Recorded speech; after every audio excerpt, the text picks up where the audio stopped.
It's another edition of the UTPA Men's Basketball Show. My name's Jonah Goldberg. This is the one and only Dan Hipsher, the head coach of the UTPA Men's Basketball team.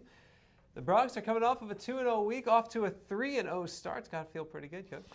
Well, it does. I don't know that we've played our best basketball by any means yet, but survived a couple at home and won a heck of a game up at San Antonio. And I think we discussed this. It got more impressive Saturday when they beat Texas State up there. So Texas State's a pretty good program, and so that's a good win on our resume right now. And then we just got to keep moving forward and play the big boys now. Yeah, Saturday, come home, play Texas A&M Kingsville, 82-77 victory. What did you see out of your team in that game? Well, again, a good, efficient offensive night other than two areas. Any team, we've done 2 out of the 3 games we've shot over 50% from the field, which is a great sign. The other night, 52 from the field, 53 from the 3 line. And so those areas have been great, but the reason we can't get separation is 2 things. Number one, we're not rebounding the ball off the defensive board the way we need to. And part of that is size, strength. We're young inside, and Bigham and Dan aren't the widest bodies in the world, so we miss Big Chris in there. And then secondly, our guards aren't getting active enough and getting physical enough to get in there and grab as many as they need to grab. But and then the other area that is really frustrating is the free throw shooting. Had a good second half the other night. I think we were 12 for 15, but the first half 10 for 17, so you can't get separated, Heck, we're shooting as well from the field as we are from the free throw line sometimes, and it's hard to get out on people of quality or anyone, to be honest, if you can't do that. Yeah, you think back, there was a point in the first half on the one-on-ones kept coming, and there just wasn't the second attempts. And what can you do in practice to work on free throw shooting? Well, we do 2 different styles. One is reps, just getting a guy tons of reps, and they'll shoot 50 at a time sometimes. But then the one that's always been effective for me is, and you've probably been through the gym when I'm yelling at them a little bit, we call it pressure free throws. And if Jonah takes his free throw and misses it, let's say there's 14 guys shooting, I yell out, miss, Jonah 1, And so the kids know there's pressure on them to make those, and if they don't make 11 out of 14, they have to run. So it's Coach Donher used to do it at Dayton, and we'd shoot 1 or 2 at a time because that's the game-like situation, And I used to, tell him, well, Coach, don't yell on them, don't get on them, build their confidence. But they need that pressure because the pressure is going to be much, much greater to make a big one down the stretch. And unfortunately, it still hasn't worked because at San Antonio, we missed 2 one-on-ones right at the end of the game. But, I was proud the other night. We were 12 for 15 in the second half and made some when we needed to get some separation. Yeah, 80% in the second half, and you're right. They came up big, and you have, if you look at it individually, you have the 2 for 2 from Noriega, 2 for 2 from Osborne. Elijah Watson hit his to convert a huge 3-point play down the stretch. Big one. And McDonald went 2 for 2. Gennari went 12 of 16. So when you start to look at it individually, there's some pretty good performances from the line. No doubt about it. Dan hadn't been able to get his in. Hines is struggling. I thought we got through that last year because if you remember in conference season, he really shot the ball well at the line, but he's back in a bad rut now. And you look on the season right now, and Shaq, who's going to get fouled, is 6 for 13, 46%. A couple of those one-on-ones. Kamasa, another post player, 5 for 11. And then, we just got to get better at it. We're shooting 62% at the free throw line. I don't think I've really ever had a team under 70, and you'd like to see them, 73 to 75 if you can get it there. But hopefully we'll improve in that area. And then, like we said, the rebounding, we got to get scrapping better there. And then the other is the careless turnovers.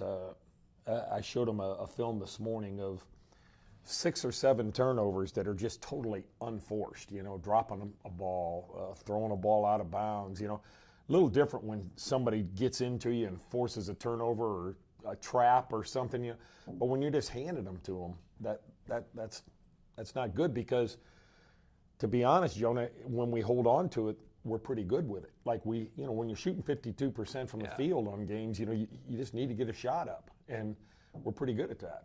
And then, heck, Gennari and Shaq are good offensive rebounders, so we have a chance of getting those back too. Those turnovers you don't get back. Yeah, I mean, Gennari is everywhere. He's Yep. one of those guys where if you look up, he's going to be somewhere on the court involved in the play. He's really been an amazing find. Well, he's doing a great job. He had 8 rebounds again the other night, 7 on the defensive end.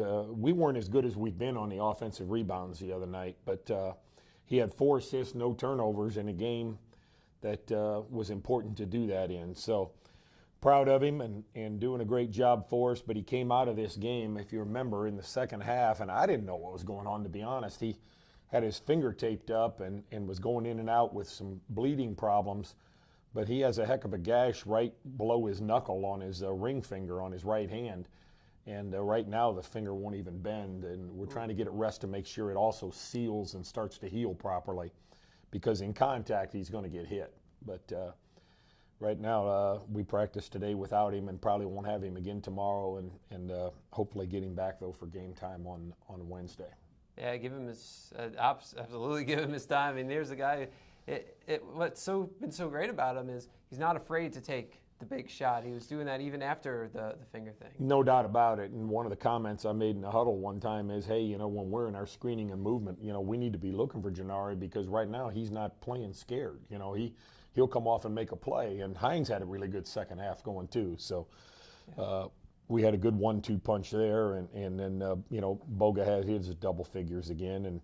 But not as good on the assist turnover. You know, 3 assists, 2 turnovers, and, you know, needs to create a little more openings for us. Yeah, 2 games in, you know, Boga maybe still knocking off the rust a little. Or you think he's there already? A little bit, and then a little bit knocking off game rust for what you're looking for and who you're looking for. We're a little different team this year, you know, so it's not. Last year was pretty much he and Javon playing catch. Now, you know, you got Hines moving, you got Dan inside, you've got Gennari doing the things he's doing. So it's nice to try to affect those people. And then when Sean can play, if you find him at the 3 line, it's got a heck of a chance of going in for a guy that barely practices right now. Yeah, he's automatic out there, it seems. It's ridiculous for a guy, like I say, that can't put the reps in you'd like. He was 3 for 5 from a 3, 2 for 2 at the line, you know, ends up with 11 points on 5 shots in 19 minutes. And, you know, again, 1 assist, 1 turnover, but just trying to keep him out there, you know, the foot's getting sore on him, and, you know, we just got to bleed him along. But he's an effective guy. And the one thing that always helps, Jonah, even if Sean can't move a lot, if he just stands outside the 3 line, now you're playing 4-on-4 inside the 3 line, which opens up the lane for people. And then, of course, in the minutes that he's not necessarily able to play, it does open up for some other people to come in there. We touched on Elijah Watson earlier. He comes off the bench towards the end, and he comes up with a gigantic 3-point play. I think it was a 1-point game at that point, and he pretty much put the game out of reach. It was a heck of a play. He made an aggressive cut, tough cut. Everett Osborne found him cutting in the lane off a back screen from Hines, and he got in there aggressively, 1 bounce, power finished it, and got a 3-point play that, you know, and then went up, knocked the free throw down, and made it a 4-point lead, which turned around the whole thing there with a few minutes left. So it was a heck of a play for us. And, you know, we've had different people. Mo was a great contributor the first night, if you remember. Then, you know, the second night we got probably effective defensive minutes out of Everett Osborne. And then the other night, I thought Watson came in. We went to a smaller lineup. Kamasa had a kind of a hurt leg, and Bigham was a little beat up too. He's got the flu pretty bad. And we just ended up going with Hines and Gennari and a small lineup, and it got us back going and got us a win. Yeah, what a way to get your first career points, huh? No doubt about it. Huge play, and it shows he's got guts enough to do that. You know, it's nice. I talk all the time. Sometimes you make a mistake of commission, you know, where you're trying to do something and you do it right, it just doesn't work out well. And then you have those mistakes of omission where you're just hiding out there. And I'd rather have them committing than omitting. Well, certainly a good play out of him. You know, we touched on Shaq Hines, 8 of 12 from the field, and that's what you're looking for from him. Yeah, I think the first half, he might have been 2 for 5 or something like that, you know, and then he comes out with 6 for 7 in the second half. He did that also in the home game previously with Wayland. And, he's had a couple great second halves, but he 6 rebounds. But another problem, 0 assists, 4 turnovers. He makes some silly ones. Right before the half, he tried to throw a lob to Bigham that went off the backboard and turned into a bucket for them at the other end. And, there's such a fine line, Jonah, when you see these games going on out there. Texas State goes up and beats Seattle handily at Seattle. Then comes back and loses at UTSA, who we beat at UTSA. And then Seattle comes back and pounds Omaha, Nebraska, who's really a nice team. And then Omaha goes up and beats Marquette, So, it's all a mix, and it really does come down game to game, day to day, make the right decisions and give yourself a chance to win.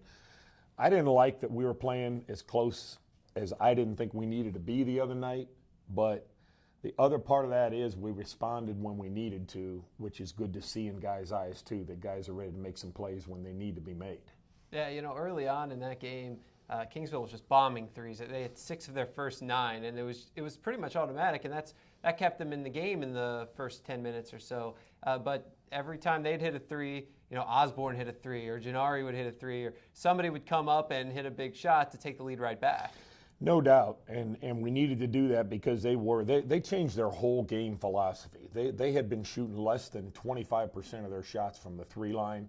They took nearly half of them against us, but they felt like if they were going to come in and upset, Anthony Grant used to talk about it all the time, that's the wild card out there. Somebody comes in and gets rolling from a 3 line, and that's when upsets happen. So they took their chance. Like you say, they were 6 for 9 at one time. They ended up going 6 for their next 24, let's say. But it seemed like they were all going in there for a while. Yeah. And even in the second half, when we stretched it, that one kid shot a couple that touched the rafters and swished through. But, I'll take any day 8 for 15 versus 12 for 33 from the 3 line. And happy to see our kids knocking them in. And then a big part of winning is getting to that free throw line. And we made 22 free throws. They attempted 14. So you live and die by the sword somewhat when you're shooting that many threes. Well, next up, you hit the road. It's your first really extended road trip. You had the little jaunt up to UTSA on the bus, but now you fly, you change time zones, you head out to Utah, who, entering today was ranked 25th. We'll see what the new rankings say, but, they'll still be somewhere in that vicinity, I would think.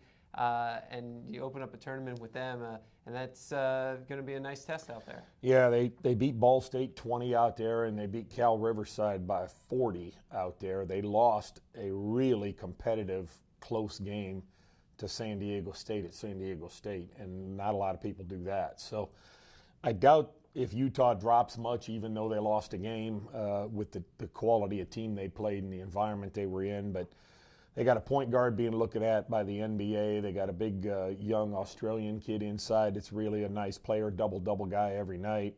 Got good perimeter players around them, and they seem deep too. And it'll be a heck of an environment for us. And again, we've got to go in and clean some things up and do a little better job rebounding. And that's where we can't have careless turnovers. We've got to play our best, tightened up, taking care of the ball, and then let the chips fall. What do you tell your guys about playing a team that's ranked like Utah? Well, biggest thing is, just what we were talking about a second ago.